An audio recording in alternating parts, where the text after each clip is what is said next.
Next, from Chicago, House Speaker Mike Madigan gives an address on the current budget impasse and its effects, as well as his attempts at compromising with Governor Rauner on the budget dispute. This runs about 35 minutes. I would propose that we do a three-part program. So part one would be my remarks that would set out my view of the current budget impasse in Springfield. The second part would be my view as to where I have attempted to meet the governor halfway as we have worked our way through the budget impasse. And then the third part would be the public participation and the questions. So to begin, in January, at the time of the legislative inauguration, I pledged to Governor Rauner that I would work with him professionally and cooperatively. I've renewed that pledge many times over the last several months. I renew it again today. My pledge to the governor is very simple. I will work with him professionally and cooperatively. The number one problem facing the government of the state of Illinois is the budget deficit. Layered on top of the current budget deficit would be structural deficits which have been carried forward from prior budgets, the unfunded liability in the state pension systems, the aggregate state debt load, and now an announcement by the governor a few weeks ago that he actually plans to borrow for state operations. And this is terribly significant because we're talking about the governor of one of the top 5 states in the nation who's publicly announcing that he's going to borrow for operations. Now, if you add all of that together, the budget deficit, the structural deficit, the unfunded liability in the pension systems, the aggregate debt load, borrowing for operations, and Illinois is awash in debt. Awash in debt at a time when the governor has publicly committed to spend over 100% of the amount of money that he estimates will be available for the current budget. I don't feel that we can simply cut our way out of the budget deficit problem. The governor filed a cuts-only budget. It was not balanced. It would have cut medical care services for the elderly, the disabled, and struggling families. It would have done more harm than good.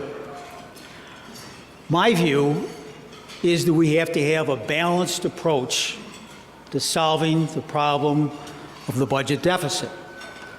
Illinois should cut its spending, and that's precisely what the legislature did when we passed Senate Bill 788, which would reduce spending in the Medicaid program by $400 million. At the same time, Illinois needs new revenue, which is why I have proposed that Illinois impose a surcharge on millionaires for education. In May, the legislature passed a spending plan to the governor. It was a spending plan that would have helped and protected middle-class families by providing support for local schools, local police and fire, and local road programs. In Illinois, under the Illinois Constitution, the governor is given broad veto power. And 2 elements of the veto power would be the reduction veto and the line item veto. Governor Rauner could have taken the spending plan which we gave him in May. He could have used the reduction veto and the line item veto to fashion that spending plan to his liking. As a matter of fact, he did use the line item veto on House Bill 4166, which was the capital appropriation bill. But as a general proposition, the governor chose to veto the entire budget except elementary and secondary education and the capital bill that I just referenced. That left certain sections of education, like universities and community colleges, with no state funding. The governor argues that we should do changes in workers' compensation, collective bargaining, and the prevailing wage before we finalize the budget. I think it's very interesting at this point to note that when the bond rating agencies critique Illinois finances, and they've done a lot of it in recent years because, you know, on many occasions they've downgraded the credit rating of the state. When the bond rating agencies do their job, they've never talked about workers' compensation, collective bargaining, prevailing wage. It's never an item in their reports. What the bond rating agencies talk about is money in, money out. There's not enough money coming in to pay for the money going out. That's what the bond rating agencies say about the condition of Illinois finances. The governor's advocacy of these non-budget issues, workers' compensation, collective bargaining, prevailing wage, runs contrary to the core beliefs of both Democrats and Republicans, because the governor's advocacy of these issues, workers' compensation, collective bargaining, prevailing wage, would reduce the wages and the standard of living of middle-class families and send injured workers to welfare or to the emergency room. In addition, the governor's advocacy of these non-budget issues takes the negotiations on the solution to the budget deficit problem, which is the #1 problem facing the state, to the extreme. It's my judgment that the solution to our #1 problem, the budget deficit, does not lie in the extreme, it lies in moderation. Let me now move to the consideration of where we've attempted to meet the governor halfway. You're all familiar that we are at impasse. You hear frequent comment, well, it's several months into the budget, but there is no budget.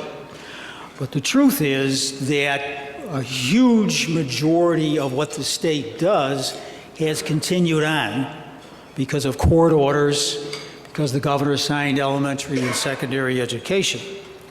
But there's much that remains to be done.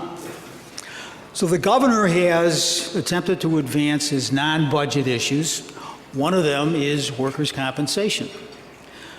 The House has passed a bill that would do changes in workers' compensation. The Senate has passed a bill that would do changes in workers' compensation. There could be additional items added to those bills. The bills could be reconciled, sent to the governor for his approval. Senator Cullerton and I have publicly acknowledged that there are changes that could be done and should be done in the workers' compensation system. That's all possible. That could be sent to the governor for his approval. Next, the governor wants to privatize the operations of the Illinois Department of Commerce and Economic Opportunity. This is the Illinois Economic Development Agency. I agree with the governor. I think we ought to try privatization of that particular department. My office worked with his office We exchanged ideas. We came to an agreement on a bill that would give the governor what he wants, privatization of that agency. I made one small request, that in the bill there would be a provision that there would be an automatic review of the operations of the department under privatization after 3 years. We call it a sunset. It's automatic. The way it's written, it compels a review of what has happened under privatization. The reason that I made this request is that there have been efforts to privatize economic development agencies all across the country, and the results are mixed. Sometimes it works, sometimes it doesn't work. Wisconsin is a case in point.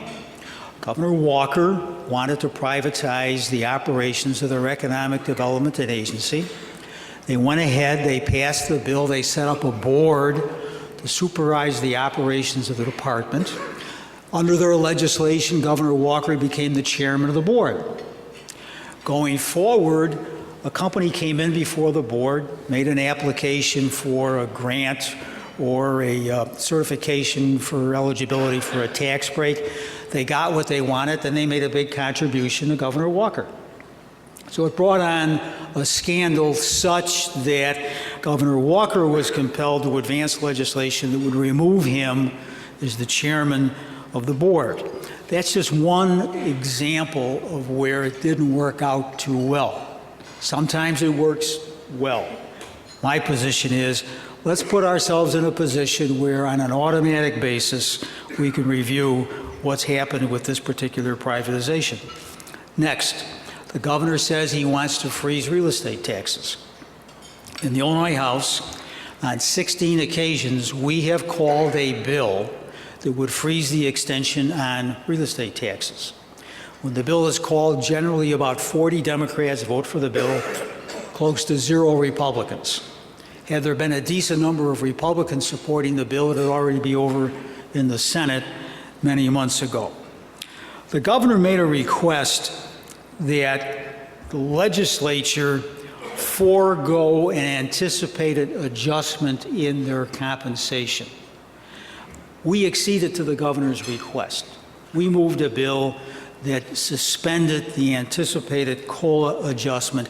In addition, we provided for a suspension of the reduced level in the per diem account in the travel allowance.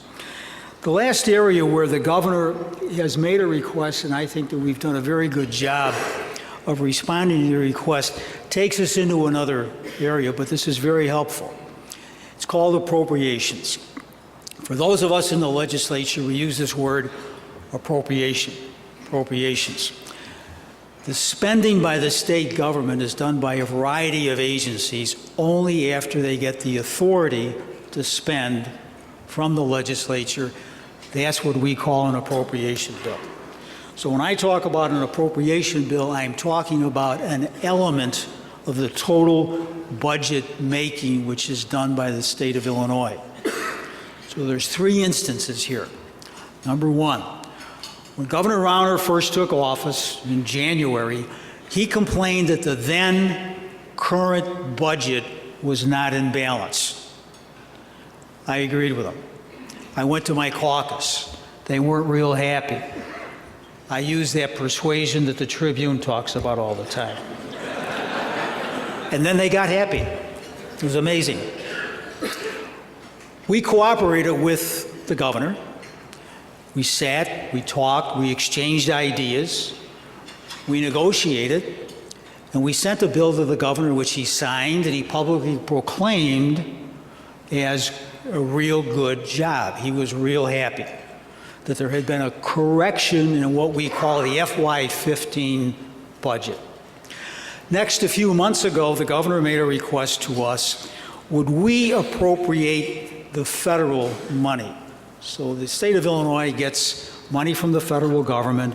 We spend that money only after we have adopted an appropriation bill that authorizes all the agencies to spend the federal money.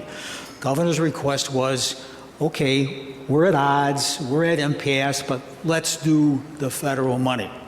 We did a bill that did the federal money plus some state money from McCormick Place, sent the bill to the governor, he signed the bill. Second example of cooperation. Lastly,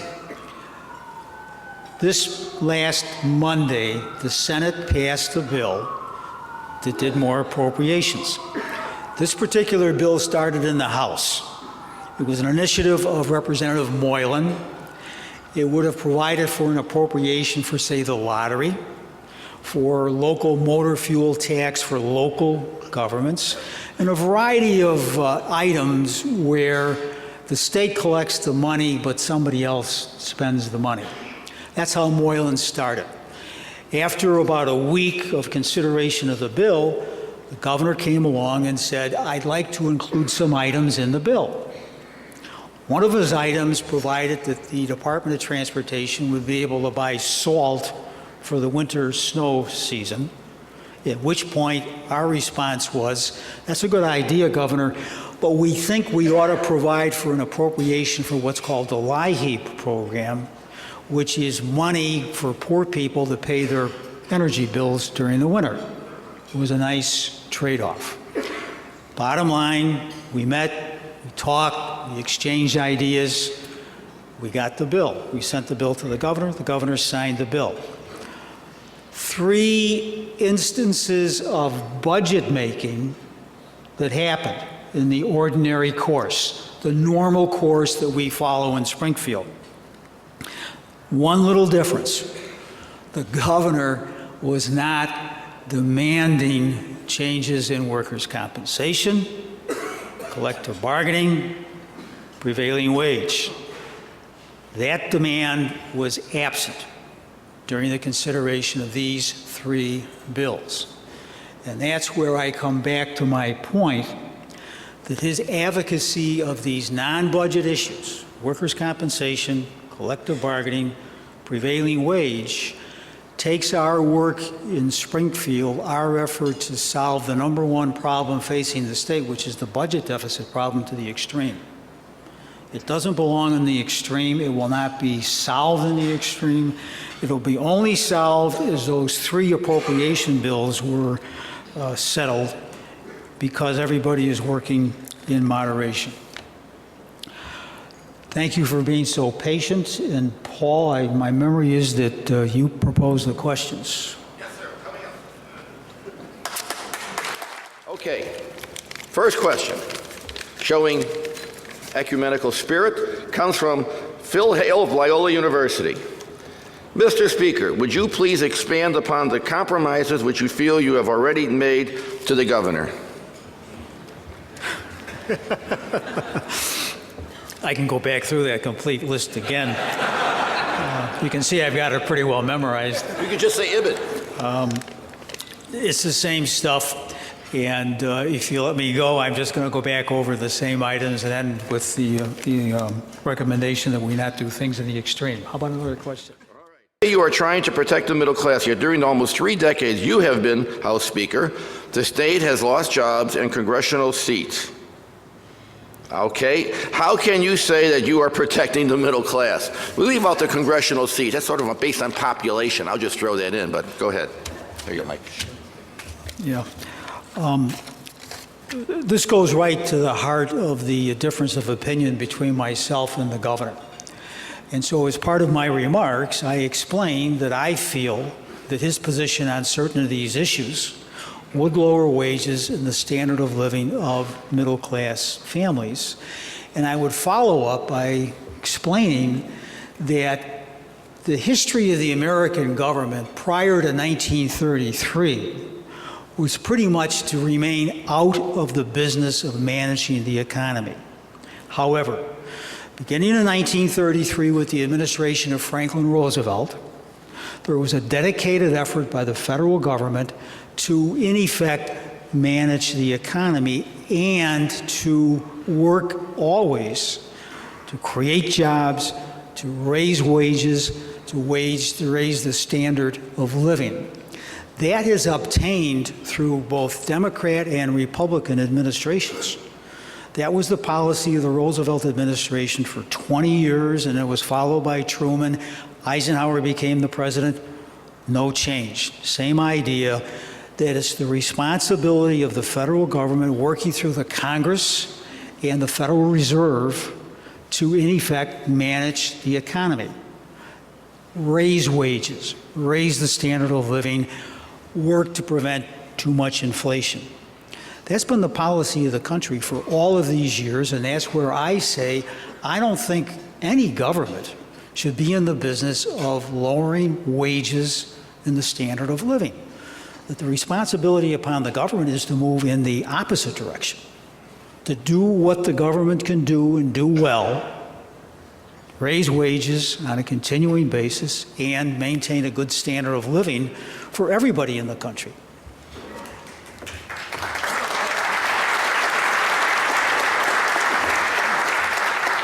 Here is a little shorter question for you, Mr. Speaker. Dan Lyons-Smith, Chicago Jobs Council.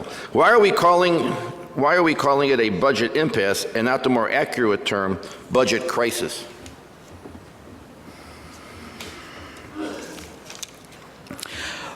You're right. It is an impasse, but it is a crisis because, as I explained earlier, much of what the state does has been happening without regard to the absence of the appropriation bills signed by the governor. Much of what the state does has been happening because of court orders and because the governor signed the elementary and secondary appropriation bill. The crisis will be as a result of the bargaining and the negotiation that happens between the governor and the legislature. So, yes, much of what the government does is happening, but there's much that remains to be done. There's about $6 billion of spending, $6 billion of spending that the state of Illinois has traditionally done. This goes into the social service area, not-for-profits to provide services to the state. Those people are not being funded today. And the danger for them and the danger for the recipients of their services is that they get left out when there's a final settlement between the governor and the legislature. That's the crisis. And it goes directly to my view of what the government should do, the governor's view of what the government should do. He and I at this point have some basic differences. I feel that the government should do what we put into the May spending plan that we sent to the governor. And there's about $6 billion of activity that's not accounted for today. Lawrence Massal, Civic Federation, frequent speaker here, even tried out to be the moderator. You don't want to have that chance again, I guarantee you. What role should the state of Illinois play in helping to stabilize the Chicago Public Schools close to their $480 million current operating budget deficit? Good question. Very controversial question before the legislature, very divisive. My view is that the Chicago school system is the largest school system in Illinois. It's 86% poor children according to the federal free lunch standard. 86% poor children, 85% minority, 16% English learners. This is a system that needs help.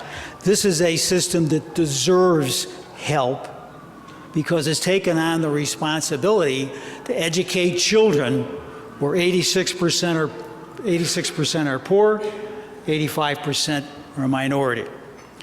As we work our way through the negotiations with the governor on a final budget solution, my argument is going to be what I just said. That system deserves special attention, special consideration. If you wish to argue that there can be better administration of the system, fine. Let's sit down and let's talk about that.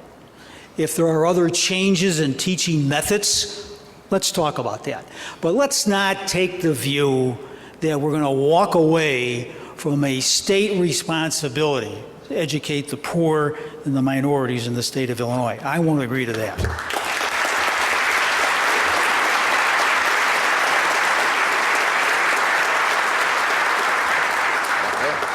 Okay, we have a lot of questions, so hold off. We have, yeah, you're free for dinner.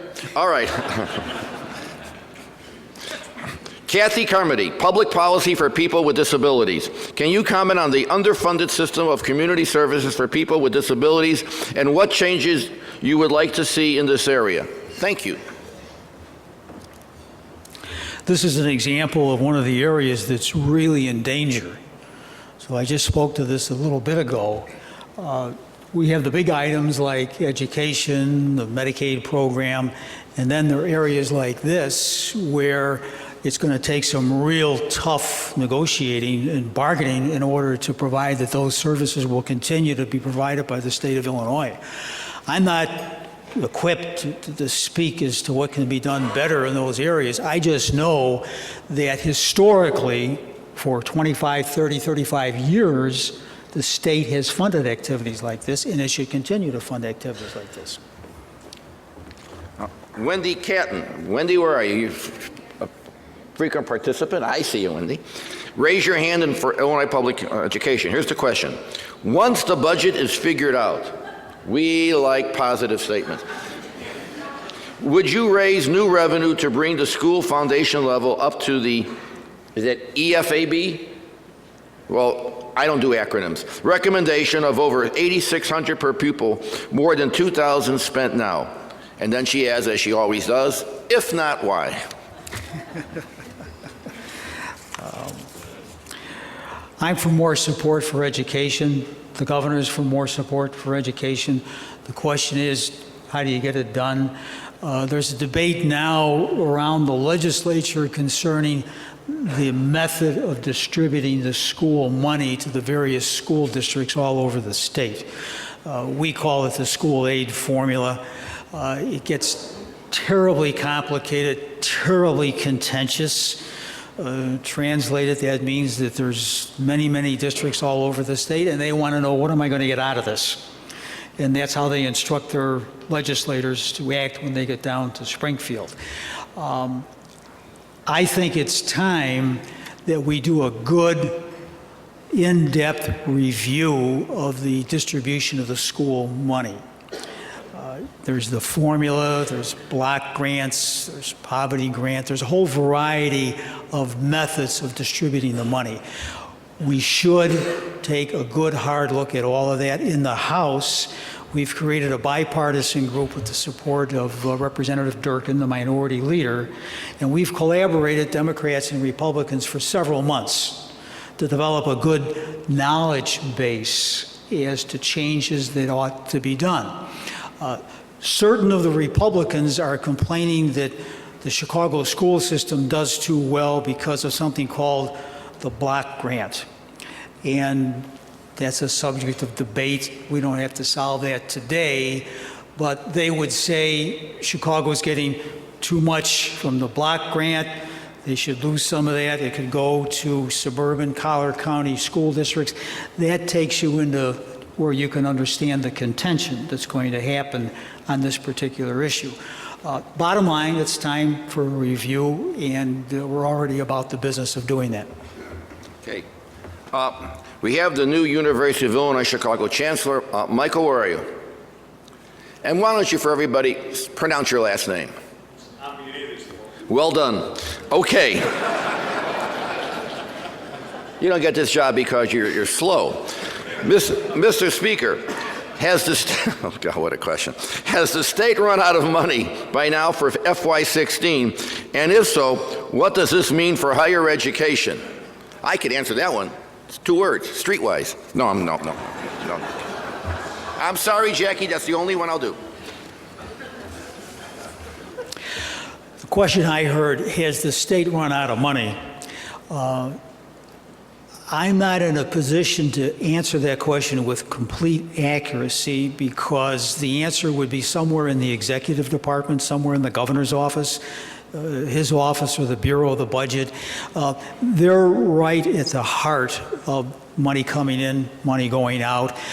There's a remarkable ability in the governor's office and the office of the comptroller to stretch out payments, to tell individuals and groups that are deserving of money from the state, like local governments, the RTA, school districts, vendors, to tell them you're going to have to wait for your money.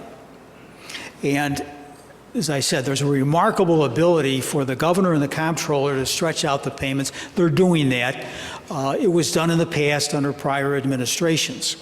A solid question that I put to the governor in one of our meetings: Mr. Governor, would you go back to your people and ask them if they would estimate when do they think that we will not be able to make a school aid payment? We make school aid payments 10 months a year, twice a month. They're big payments. It's a big movement of money out of the Treasury to school districts all over the state. And so, to answer your question, that's a good question to put. When do you think you'll run out of the money?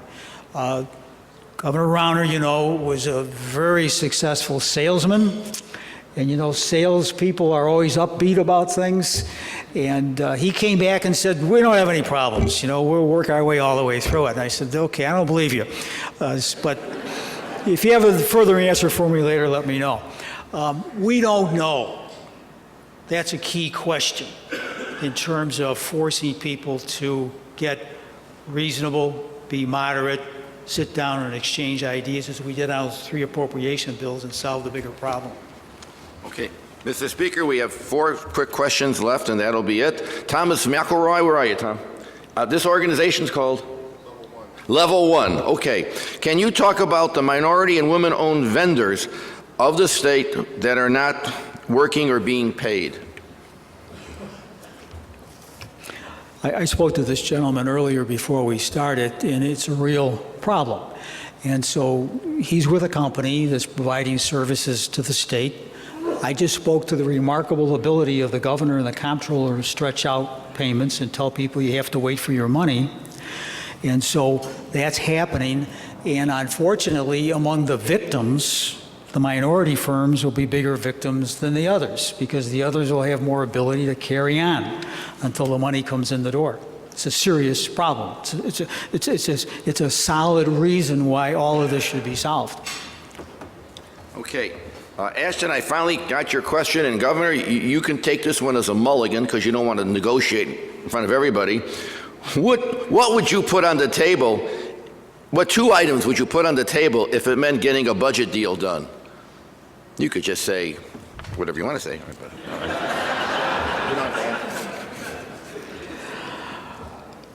Three obvious areas are workers' compensation, collective bargaining, prevailing wage. You see how well I've memorized all of that? Going beyond that, why the governor did ask to privatize the Department of Commerce and Economic Opportunity. The governor has said that he wants to freeze property taxes. Those are 4 that stand out where you could have serious give and take, serious negotiations if everybody's being moderate. Stay out of the extreme. Speaker, how high, but it's a sandbag, how high do you think taxes need to go? Maybe 1 or 2 word answer could do. All right, let me avoid creating a headline for tomorrow's newspaper. And say that a good place to begin would be the level we were at before the income tax expired. And starting there, you can go in whatever direction you want to go. The legislature made significant changes to the workers' comp system in 2011. Medical costs are dropping rapidly, yet the insurance industry did not recommend any rate changes for Illinois business. What role should insurance industry oversight play in changes in the workers' comp system? It's a tough question. It's a very good question. And it takes us into a very contentious area because, as I've explained, the governor wants changes in workers' compensation. Senator Cullerton and I have told him directly, privately, and publicly, we acknowledge there are changes that could be done in that system to make it better, to make it more efficient, to get money out to injured workers on time so they're not taking loans to support their family. We did do a bill that changed workers' compensation in 2011.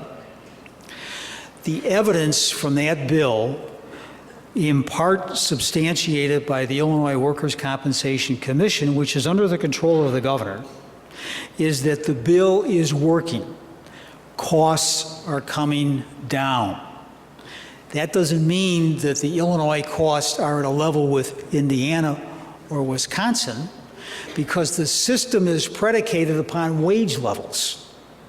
If you're injured on the job and you prove your case, the award is a percentage of your wage. And so the wage levels in Illinois are higher than they are in Indiana and Wisconsin. And so if you want to bring down the cost, some people would say, bring down the wage levels. I don't sign up for that program. But the evidence is costs are coming down. We're showing improvement. 2011 was a tough bill. A lot of time went into it, and it passed on a contentious roll call in the House of Representatives. It was all Democrats that voted for the bill to reduce benefits and workers' compensation. How about a round of applause? Hold on, Mike.